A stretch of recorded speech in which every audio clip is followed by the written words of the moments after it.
Back 4 Blood, a game that was supposed to be the next Left 4 Dead, but didn't live up to its expectations. Back 4 Blood has similarities to Left 4 Dead, but obviously it's not a clone or a um, successor to Left 4 Dead 2, but the game is fun. Um, Obviously, it has some criticisms, and obviously, it's not a Left 4 Dead 3, but the game overall, I would say, still is a really fun and enjoyable experience. I know the game's gotten a lot of hate, and there's definitely reasons, good reasons for people to dislike it. But coming from someone who's spent around 400 hours on this game, I just want to say that I think the game is overall pretty dang fun. If you're looking for something just fun to play, a good co-op horde shooter, then I would really recommend playing this game and getting it. I know that like it's not like Left 4 Dead 2. It's obviously the physics, the maps, the characters of Left 4 Dead 2 are amazing, but I still think that this game's not something to be pushed around and seen as like a joke. This game still is tons of fun. There's obviously tons of weapons, like you see here. There's tons of weapons, lots of attachments you put on these weapons. Just tons of stuff in this game to use. Like, there's also just tons of cards, perks in this game, which, as you can see here, I have literally over here tons of decks. From dual wield, medic, stabby, which is like a melee, boom, explosive build, AR build, just a tank build, speed build, shotgun, SMG, sniper, bolster shoddy. It's like a kind of a shotgun health build. LMG, bow, a money build, just like the ultimate reload, like fast reload build. Just a pure damage build. There's tons of cards. There's 20 pages of cards. I've every card unlocked because obviously I've played this game a lot, so I've pretty much unlocked everything at this point. But there's a ton of different of these perks, basically, that you can use to make all these builds, and you can make tons of fun, powerful, goofy builds in this game. The game has a ton of ways you can play and a lot of replayability. Even as someone who's beaten this game like just tons of times, I can't even count exactly, but I beat this game like probably at least 15 times, I would say. Um, I've never gotten bored of it. I still just enjoy this game because it's just so fun. The game's just really fun. It's honestly, to me at this point, it's just really like a chill, like honestly, it's just a chill game. You just go in, you progress through the maps, kill zombies, do the objectives, whatever you gotta do, and that's it. It's very fun. Obviously with friends it's a blast. Especially the first time experience playing this game, it's a blast because you're going in not knowing like, oh, what do you gotta do in this mission. Missions can do from maybe you have to do certain missions to go from you have to do a certain event like act like activate something to like progress this area, or destroy something to like finish the mission, kill this to etc. Just like you have objectives, goals you need to do in these missions, right? And some of the missions are like absurd, they're crazy, like they're really like fun and like chaotic. There's like one, for example, where you're in this like giant house and you're having to like collect these I think these grenades, these like special grenades that are like these special gas grenades, and it's really chaotic. I remember the first time playing through it with my friends. It was just insane. We're in this house. And by the way, this house is like it's a huge house. I'm not like this is like some mansion type house. Pretty big house, huge house, right? And me and my friends are going through it, and we're just like screaming and just getting murdered, and just like panicking. It's just like chaotic, but it's still fun. Like there's a lot of missions where it's just like pure chaos, it's just like hordes on hordes and just tons of like just these special zombies and these boss zombies, and just it just goes crazy. But there's a lot of like fun missions that are pretty fun and chaotic, and I think like this game it's just really fun to do some of these missions and just go through the acts in general. In total, there's 6 acts if you include DLC. So as you can see, there's a total of 6 acts. DLC is Act 5 and 6. So if you just get the base game, it's only Act 1 through 4. But each act has a certain amount of missions, right? So you see this first act right here, Act 1, has a lot of missions. I think pretty sure it is the most missions in a single act. But each act, as you can see, has multiple missions, and they're pretty lengthy. I mean, some are short, some are relatively shorter than others. Act 4 is like was the finale back then, so it's only one. Sadly, sadly it's only one. I wish it was longer. But each act has certain missions, and you go through them. Some of the missions are shorter than others, and some are pretty lengthy, and some are lengthy just because they're honestly hard. Like I would say, Acts 5 and 6 are the hardest acts, um, in my opinion, in the game, in my opinion. But the game in general is it's pretty long. It's not. I wouldn't say it's a short game. You won't speed run it, especially if you're straight and new to the game. You won't speed run through this game and finish it super quick unless maybe you play on the lowest difficulty, which I'd recommend. If you start off playing, you should probably play on the first two difficulties because it will be kind of pretty challenging if you played on Nightmare or No Hope, which is insane, which is the hardest difficulty, which is pretty insane. I even haven't even beat the game on No Hope because it's pretty hard, and also I just haven't.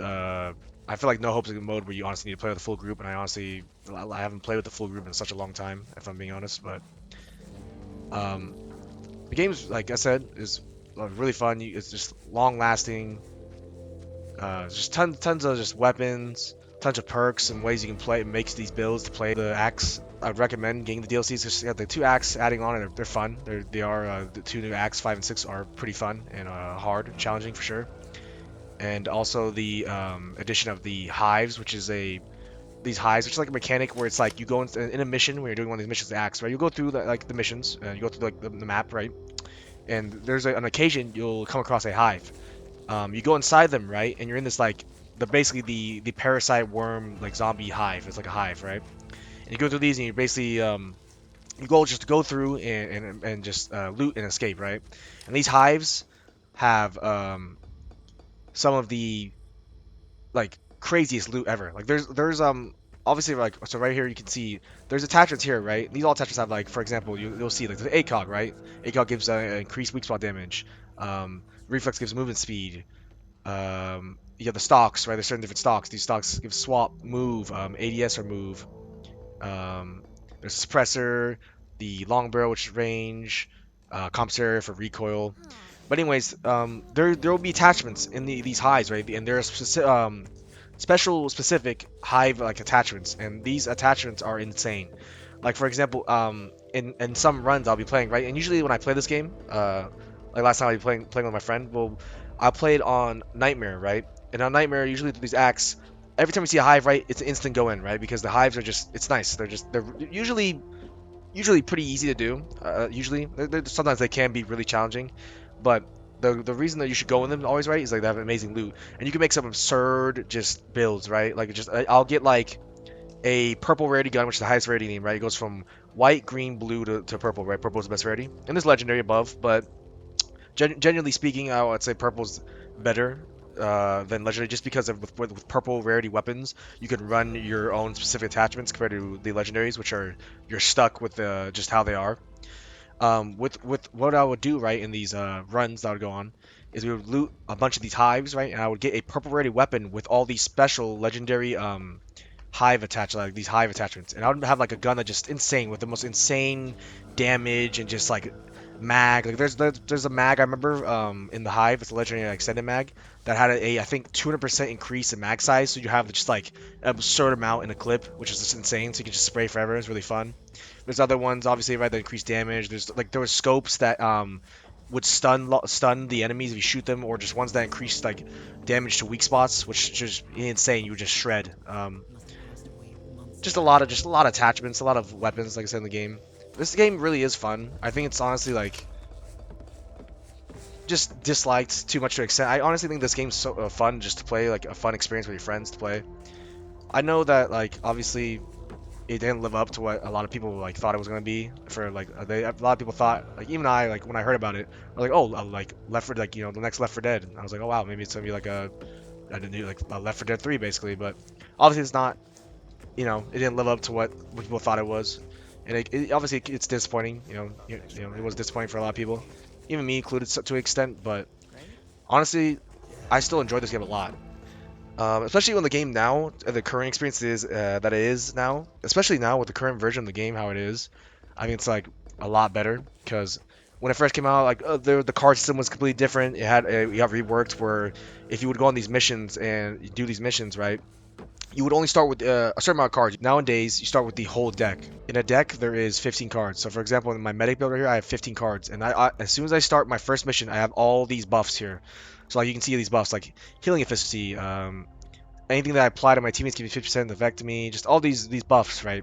All these perks, these skills would apply immediately now. Compared to back then, you would have to start with, I think maybe you choose two of your 15 cards off the rip, and you would have to, every mission you unlock more. So it's definitely, I would say, more challenging, and it also just like didn't let you fully access your build until you like pretty much got finished with the whole act, which is I feel like not as fun or just as good. So I'm glad they changed that concept, how that works. But like I said, you can go into these missions and have these just insane builds, and it can be really fun. You like melee in this game is really fun to play. Like melee in this game is really fun. Melee is just shreds. You just start off as a beast. Obviously, as the more you progress the missions, the more you find loot attachments, you upgrade, the better you'll get, and you'll just feel even more powerful. But the main thing about this, like the main way to feel like just insane in this game is obviously your builds, and these builds you can tailor towards certain playstyles, right? Like I said, like I showed in my builds, I have builds for just specifically just going a certain type of guns, right? Like ARs, snipers, SMGs, shotguns. So there's some playthroughs, right, when I'll do, because like I said, I beat this game a lot. I'll be like, okay, I feel like playing SMGs in this run that I go through, or maybe I feel like playing shotguns. Or you can change it up. You don't even have to stick as one. You can honestly just keep swapping it. Like you can make a build that just like works for anything. So like I said, you can play however you want to.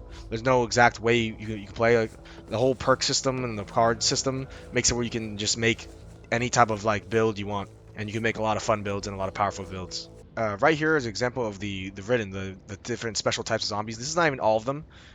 If you do get the DLC, there is a new different types of special enemies, which are these like cultists. I think there's about three new ones. I think if I remember correctly, might be wrong, maybe four. I'm not sure to be honest. But these are different types, right? There's Bruiser, Crusher, Tallboy, Ripper. You got the Hawker, which is just a menace. Stalker, also a menace. Stinger, Urchin, Wretch. I remember this guy being a pain. Exploder, Reeker, and Shredder, which is a lot of special infected. You'll encounter these pretty often on your missions, like a lot of these guys, and it'll range, it'll different. Some missions you'll get specific types more often than others. It also comes with the whole effect of the like card system. So in the difficulties, right? When it comes to the difficulties when you play, there is 4 difficulties. There's recruit, which each difficulty, right, has different applications, right, or effects that apply when you play. So as you can see, like the corruption card variety, the corruption card variety, which is where when you start a mission, right, you'll start with these corruption cards, which are most of the time usually are like basically like debuffs in a way. So like you'll be like, oh, in this mission you'll get armored zombies. So you'll throughout the whole mission you'll encounter a bunch more armored zombies, or it'll give you a corruption card where it'll be like the specific type of special. It'll be like you'll encounter more stalkers on this mission, like say stalkers, certain stalkers, and there'll be like multiple versions of the stalkers, like enhanced, which are just like stronger and more like tanky. Um, so I play on Nightmare, which means like I get a lot more of the corruption cards. The game has a lot of characters too, and all of these characters have specific passives. So you can see right here with Evan, he has a stamina regen, and then he has a team effect. So the passive right here is specifically only for him is the stamina regen. He also has a another passive where you can quickly break off grabs every 60 seconds. So each character has their own. As you can see, some are built for certain different ways to play, and so you can tailor your build towards these characters. There's a lot, like I said, there is a lot of characters and a lot of ways you can play. So another thing that just plays the replayability, you can play replayability for this game. You can play as a certain character, beat the whole game, and then play as another. And when you play in that certain different character, you can play with a different card build, skill build. With the points you earn too, these are the currency right here is the currency you earn from doing these missions. This is where you unlock more of the cards. So I've played this game a lot, so I've locked literally every card in the game. So these are all basically a thing called a system in this game called burn cards. You can use it, they give you just buffs. You can use them once on a mission. There's also this other currency, which is from the hives. That's another thing, the mechanic of the hives. When you go in the hives, you're looking for these totems, these skull totems you grab, and you use these to get to lock these special burn cards from the hives. And also in here, there'll be hive cosmetics are only you can only earn from getting those totems in the hives. So once you keep playing through the game, you'll progressing through the game. You'll come back to the hub. So after each time you do act, you'll come back to this is the hub, and you can unlock new cards here, and then go over to your deck, which is over here. Okay. And you can create your builds. Over here is just where you can put your skins on, which you earn from. Also earn from the card buying the cards over there. You unlock cosmetics and you unlock all your cards over there. And then this is just the range. You can try out a bunch of guns. You can try out the guns, throw on attachments, maybe almost suppressor, throw on like a extended mag. You can just try out the guns out here. You can see the damage, how much you do. There's also, you can try out the different types of grenades, explosives in this game, throwables.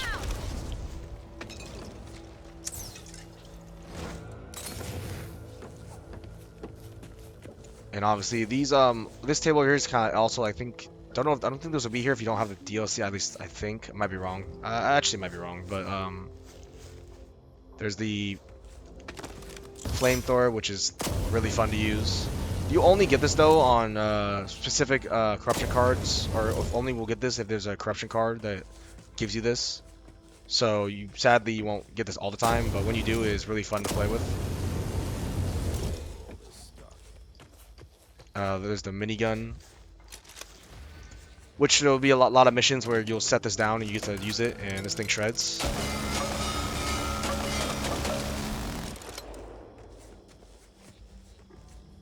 And there's obviously the specific different types of melee weapons. So I'm just playing a mission, just showing you what the game looks like currently. I'm playing Talia, which is just a pretty fun character. She applies bleed effect with all damage she does, so even with guns. So you shoot at zombies, they will apply like a bleed. I'm gonna play her and do AR build, cause why not? So these are the corruption cards. So every mission you'll do, depending on the difficulty, right, there'll be less than how many there is currently around, but I'm playing on Nightmare. You'll get corruption cards. You'll pretty much always get a event, or not an event, but you'll get a like they challenge right here. So these challenges, you'll get one every mission, and it'll give you a bonus, which is the copper, which is what you want. The copper is what you need to use to buy in these missions. There'll be a little like box that you buy essentials from for the missions, and you want to stack this copper up. The more copper, the better. So, because towards the end of every act is like pretty much a finale of every act is pretty hard. So you want to have as much money as you can, so you can be as stacked as possible, and you just want to be able to buy all this stuff you need. So this one is Silence is Golden. So basically, I can't alert anything. So I'm gonna have to be pretty stealthy during the mission. There'll be alarm doors, which says right here. Birds. There could be snitches, car alarms. Any of those things can alert an alarm. So if I alert anything, I won't get this bonus. And it also gives you bonus supply points, which is the points to unlock cards and the cards and cosmetics. I got Blighted Venom, which is just basically just zombies that are stronger, just like turn to acid. This is what I'm gonna be seeing in the mission mostly are gonna be the Rippers and armored urchins. So the special zombies can come in different variants. This one is armored, so there's more variants. There's one where there's another one where they get even stronger. I think there's two other versions that be just even stronger. But this one just means they just have armor on their weak spots. And then here, this is the DLC cultist enemy. So I was talking about earlier. This is the Pusslinger. So these guys are basically like they worship the parasites, like the worms, which is like the lore of this, which like, makes the zombies. And they're like basically like just bad dudes. They're evil.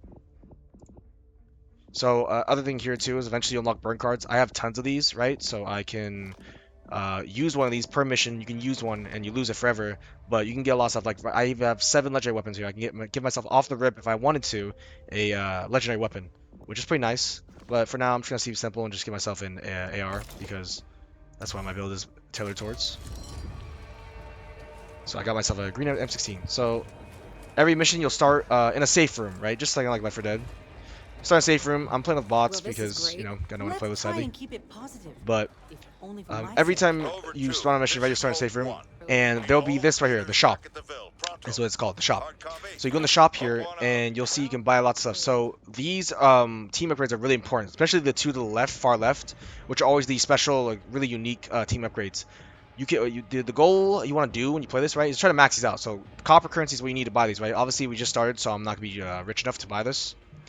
But you would want to buy these team upgrades. These ones to the right, the team health, ammo, and stamina they're okay. If you're super rich and you've already gotten all these special team upgrades, like which is team support slot, there's team support item upgrade, there's like quick slot upgrade and quick slot item up. There's quick slot item upgrade and quick slot slots, and same with like it'll be throwables slots and throwable upgrade. If you have all those maxed out, yeah, buy these ones because they're minimal. Plus team 707, it's not really big. 1% damage, 10% team ammo capacity, and like just small upgrades. This is the armor. Also another thing that's really good if you buy it eventually. If you're also really rich, just armor to protect you from basically any of the special zombies' hard hits. So if you were gonna hit by one of the special zombies, it would basically tank the damage. You can buy here, as you can see, attachments for your weapons. You can buy full guns in here. You can buy all the type of throwables and heals. When you start these missions, and when you're doing any mission, you should always buy a toolkit off the rip because there is going to be these little safe rooms you can find during the missions, and you can just basically get just free stuff. So you need a toolkit to unlock them. So I'd recommend always when you start play, buy a toolkit. And also, say if you're new to the game and you don't know what you want to use off the rip, when you start a mission, you'll always start with a few weapons over here so you can swap. So if I didn't like have a specific build, I was new to the game, I didn't know what I want to use, I can just grab instead. Oh, here's a shotgun, I grab the shotgun, or you know, here's a SMG, or here's a sniper rifle, or a melee weapon. So you can see like on the top left, you can see the goal I'm supposed to do. I'm supposed to escape. So basically, it's just simple. This is one of the simple missions. All you gotta do is basically progress to the map and get to the next spot. Every mission is different. Some are like just the same like this, where you just progress through and how to get to the end of the map. Others are you actually have a goal in mind to do something. So the missions are relatively simple, nothing too crazy to understand or to do. And then also right below that, you can see is the challenge I have. So I need to escape without setting off any hazards, which hopefully if I show you guys, I will try to not do. And then also you can see these the corruption cards, which added in these blighted zombies, which when they die, you'll see what they do. They cause some acid. All right, let's get going.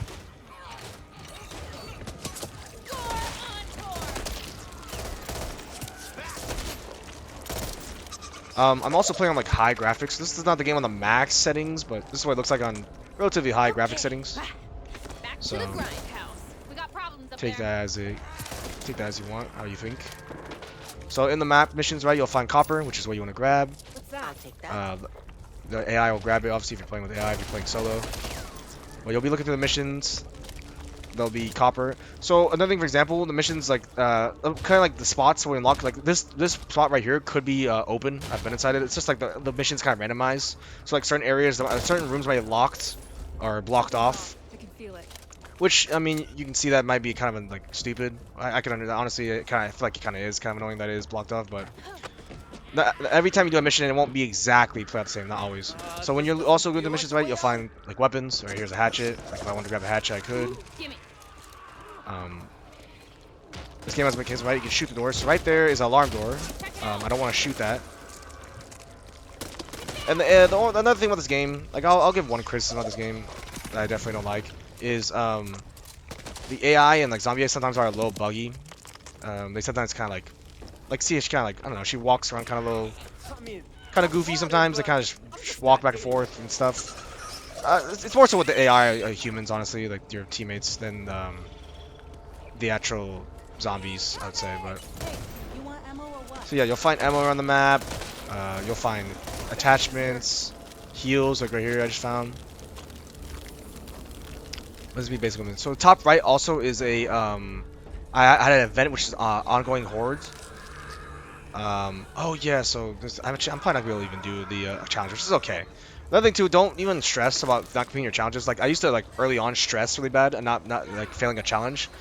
You'll make up your money, trust me. You usually will get more challenges and you'll usually pass them. So I'm gonna have to open this door here to let the horde. So I'm gonna have to fail this challenge, but it's not a big deal. So this is what it's like when a horde comes. You'll hear this horde, like distinct horde scream, and then you're about to get just horde run.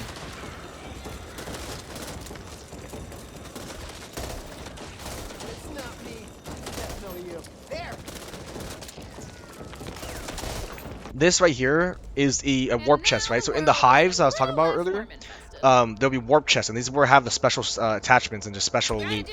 So I'm gonna open one because this character allows one to spawn each map. So I got, oh my god, I got blessed.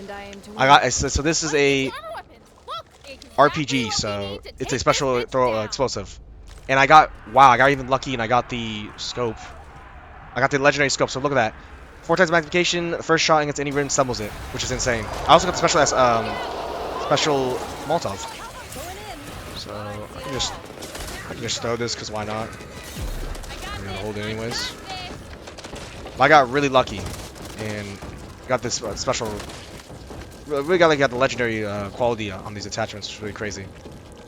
So in the hives, like I said, you'll find these warp chests. There is I can't remember the exact amount, but there's like I think there's at least 2. I'm pretty sure per hive. And if you get lucky, you'll get these really good attachments. I actually think there's more than 2. I'm pretty sure it's a lot more, but you just gotta hope and get lucky and get those good stuff. So yeah, like so the missions are like this. Some you go through buildings. Some you don't go through any buildings. The maps vary. You'll also find buyable cards, like just skill cards throughout the missions you could buy if you wanted to buy and use your copper on. Why do they always come in packs like that? It's preference. Sometimes I'll buy them, sometimes I won't. It just depends how much money I have and how I feel. So like here you see like there's a trigger point, for example. During missions you'll have to do something where like it causes a horde to come in. So right here I have to load this bridge. And then a horde comes. So it's a special ridden. And keep in mind, I am playing again on the second hardest difficulty, Nightmare. But honestly, it's not that hard, especially, well, it is also because I have a perfect build, and I've played this a lot, so I pretty much know exactly what's going to go. Like, I literally have played this so much that I have, like, strats made for certain missions. For example, I don't know if anyone's watching this that's, like, played already and beat the game, like, multiple times. There is a mission where you go to, you have to go to this church, right? You go clear out this church. Like, you have to clear out the snitches, which is this type of special zombie, right? You kill multiple of them, and then it summons these boss zombie called the Breaker, right? And there's like 3 of them or 2 of them. You have to kill multiple of this boss zombie. So for that church, right, the church mission, I have a setup where me and my friend did, where hold on, there's a those guys are scary. These guys pounce you if you don't kill them. But anyways, there is a mission, that church mission, where it summons 2 boss zombies, right? After you kill these special snitch zombies. And I had a setup always where since the last, like, I don't even know how many times I've played, but I had a setup where we were so rich and we had made a strat where we pretty much covered the whole church, basically the front side of it, with all around it with barbed wire. So it's basically impossible for any zombie to even reach up and touch us, to even reach us, which was insane. So we were basically just untouchable. So we'd have this whole like field of barbed wire, and any of the zombies and special zombies try to just come through it, they would just die. It was just insane. And there's also other like setups I have for other missions, just strats. Because just over time I've just developed strategies because, like I said, some missions are pretty hard, especially on Nightmare difficulty, which is second hardest. It can be pretty insane. I will say that the AI sometimes do like bug out. Like they'll sometimes walk off the map or like spots where they can fall off and like they'll get stuck or die. Or they'll just sometimes just kind of be stupid and won't shoot. So, I mean, like I said, the AI, that is one thing I will admit that is not amazing about this game. Or it's pretty kind of clunky. The AI for, especially your teammates, is kind of bad sometimes. But the AI for the most part is good. I mean, you could play this solo, but I'd highly recommend to play this with friends. It's a lot more fun and also just better. Because like I said, the AI are bugs sometimes. There will be missions where honestly the AI, I feel like they're just useless. So, I'd recommend playing this game with friends because it is a blast when you play with friends. I think the maps though for this game are fun. Obviously Left 4 Dead obviously is better maps. I'm not gonna say the maps are good. The maps are still enjoyable. The whole point I'm trying to just say in general. Oops, I almost just got pounced. The whole point I'm trying to make in general is that I think this game still is a blast to play, especially with friends, and I think it's still a fun experience. including the DLC, I think it's worth getting. Obviously, it didn't live up to what people thought it was gonna be. You know, it didn't come to be a Left 4 Dead 3 like sequel, but the game is still really fun to play. A lot of replayability, a lot of just different cards, weapons, a lot of different characters with different unique passives. Overall, I think the game is a lot of fun, and you can just replay it a lot. It's not perfect, but I still think it's a game worth playing and giving it a chance. So once you get close enough, you get to the mission with the safe room, just like Left 4 Dead. You'll find the safe room, and you just get in, and the mission is over. If you're playing by yourself, you just gotta close the door, and you're good. But if you're playing with friends, obviously they gotta get in too. But that's just like just one of the simple, like a basic mission of what they can be, missions can be. Overall, Wreckfield's really fun. If you want a co-op horde shooter to play with your friends, I'd recommend getting it. A lot of replayability, a lot of cards, a lot of weapons, a lot of ways you can just play the game over and over again. If you haven't played it, I'd recommend it. Give it a try. It really is a fun experience. And yeah. Anyways, I'll catch y'all later. Peace.